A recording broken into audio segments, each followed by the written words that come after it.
ఆ మనిషి దేశం విడిచిపెట్టిపోయినా లాక్కొని వస్తా. ఎవరిని వదిలిపెట్టేది ఉండదు. ఒక్కొక్కడికి మాత్రం సినిమా మాత్రం ఎలా చూపించాలో అలా చూపిస్తామని మాత్రం చెప్తాను. ఖచ్చితంగా వీళ్ళు ఏదైతే నాటుతున్నారో, ఏదైతే ఇత్తుతున్నారో, ఇది రెండింతలు వీళ్ళకు పండే కార్యక్రమం కూడా జరుగుతుందని మాత్రం ప్రతి కార్యకర్తకు గట్టిగా చెప్పండి. ఎందుకనంటే ఈరోజు రాష్ట్ర వ్యాప్తంగా ఇదే జరుగుతూ ఉంది. ఒక్కొక్కని కథ వింటూ ఉంటే నిజంగా మనసుకు బాధ కలుగుతుంది. ఆ బాధ ఎలాంటి బాధ అంటే చెప్పలేం. అసలు మంగళగిరిలో ఒక పాపను, కృష్ణవేణి మంగళగిరి పాప, సోషల్ మీడియా పాప తీసుకొని పోయి ఆడపాపను కూడా, ఆడ కూతురని కూడా చూడుకోకుండా తీసుకొని పోయి హైదరాబాద్ నుంచి ఎత్తుకొని వచ్చి స్టేషన్లలో పెడతా ఉన్నారు. ఇంకొక పాప సుధారాణి, ఆ పాపను నెలలు ఈ స్టేషన్ నుంచి శ్రీకాకుళం నుంచి తిప్పినారు. శ్రీకాకుళం నుంచి కింద దాకా అన్ని స్టేషన్లు తిప్పుకుంటూ నెల రోజుల పాటు బెయిల్ రాకోకుండా తిప్పినారు. ఆడవాళ్ళను, ఆడ కూతుర్లను కూడా చూడుకోకుండా కేవలం వీళ్ళకి వ్యతిరేకంగా పోస్ట్ పెట్టిందని ఇంత దౌర్జన్యంగా జరుగుతూ ఉన్నారు. వంశీ అని ఇప్పటికి నెలన్నర అయిపోయింది. ఒక కేసులో బెయిల్ వస్తుంది, బెయిల్ వచ్చిన వెంటనే ఇంకొక కేసు, మళ్ళీ ఆ కేసులో బెయిల్ వస్తుంది, బెయిల్ వచ్చిన వెంటనే మళ్ళీ ఇంకొక కేసు. ఇప్పటికి 11 కేసులు.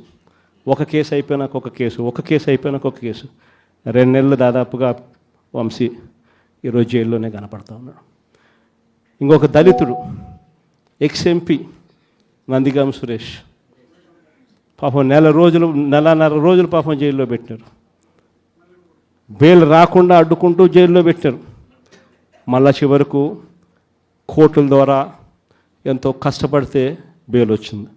వచ్చిన తర్వాత మళ్ళా 3 నెలలు 4 నెలలు తిరగకపోతే మళ్ళీ ఈరోజు నిన్న మళ్ళా కేసు.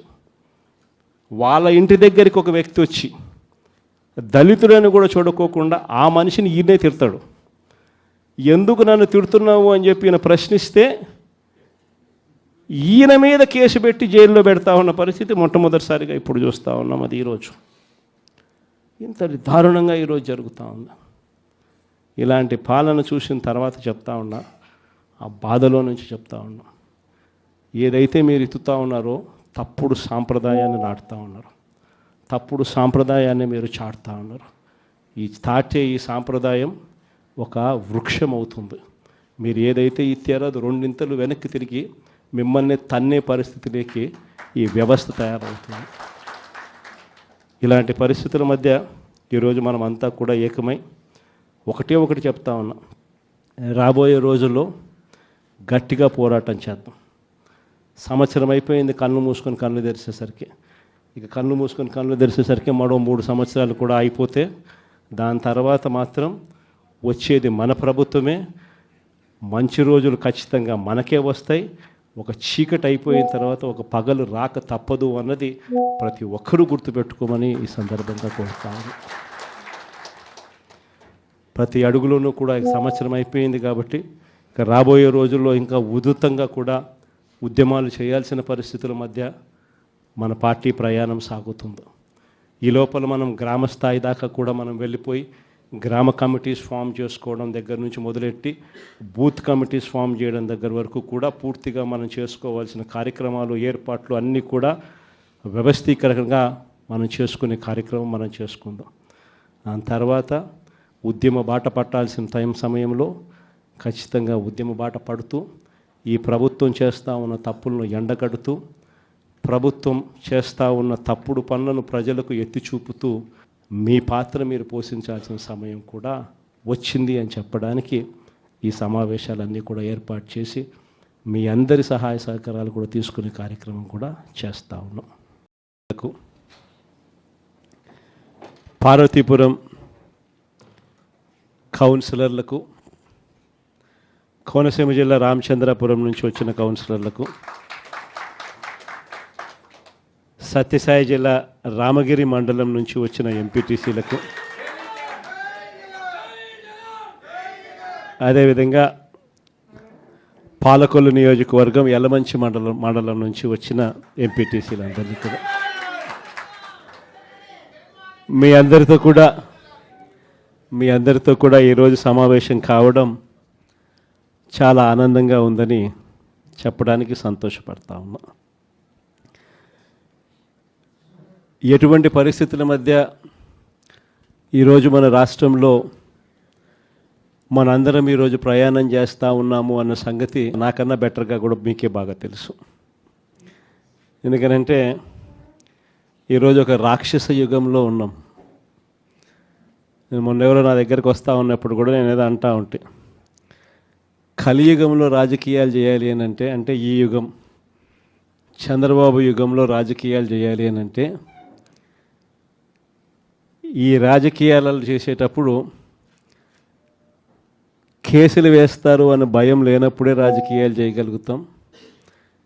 జైళ్ళకు పంపినా కానీ పర్వాలేదు చంద్రబాబు నిన్ను ఎదుర్కొంటామనే ధైర్యం ఉంటేనే రాజకీయాలు చేయగలుగుతాం. అలా ఉండగలిగిన తెగువ ఎవరికైనా ఉంటేనే రాజకీయాల్లో ఉండగలగాలి, చేయగలగాలి అనేది మాత్రమే ఈ కలియుగంలో మనం నేర్చుకుంటా ఉన్న పాఠం అని చెప్పి చెప్తా ఉంటాం. ఈరోజు నిజంగానే రాజకీయాలు అలానే తయారయ్యి చంద్రబాబు నాయుడు ఈరోజు చేస్తూ ఉన్న రాజకీయంలో కనీసం 1% కూడా మనం ఆ రోజుల్లో ఎప్పుడు చేయలే. ఆ రోజుల్లో మనం ఏ ఒక్కరికి కూడా ఇబ్బంది జరగకూడదు అనే ఆలోచనలు చేశాం. ఇన్ఫ్యాక్ట్ నాకు బాగా గుర్తుంది, తాడిపత్రి మున్సిపల్ ఎలక్షన్లు జరుగుతూ ఉన్నాయి. మనం రాష్ట్ర వ్యాప్తంగా మున్సిపాలిటీలన్నీ మనం స్వీప్ చేసినాం. రాష్ట్ర వ్యాప్తంగా జెడ్పీటీసీలు స్వీప్ చేసినాం, ఎంపీటీసీలు స్వీప్ చేసినాం, సర్పంచ్ స్థానాలు స్వీప్ చేసినాం. మున్సిపల్ ఎలక్షన్లలో కూడా మనం ఓడిపోయింది బహుశా రాష్ట్ర వ్యాప్తంగా ఒక 2 మున్సిపాలిటీలు మనం ఓడిపోయినాం. అందులో తాడిపత్రి ఒకటి. వాళ్ళకు 18, మనకు 16.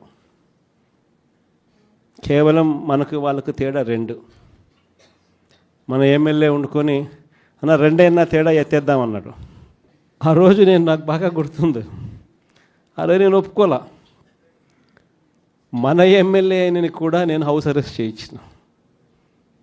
మన ఎమ్మెల్యేని నేను హౌస్ అరెస్ట్ చేసి ఎన్నిక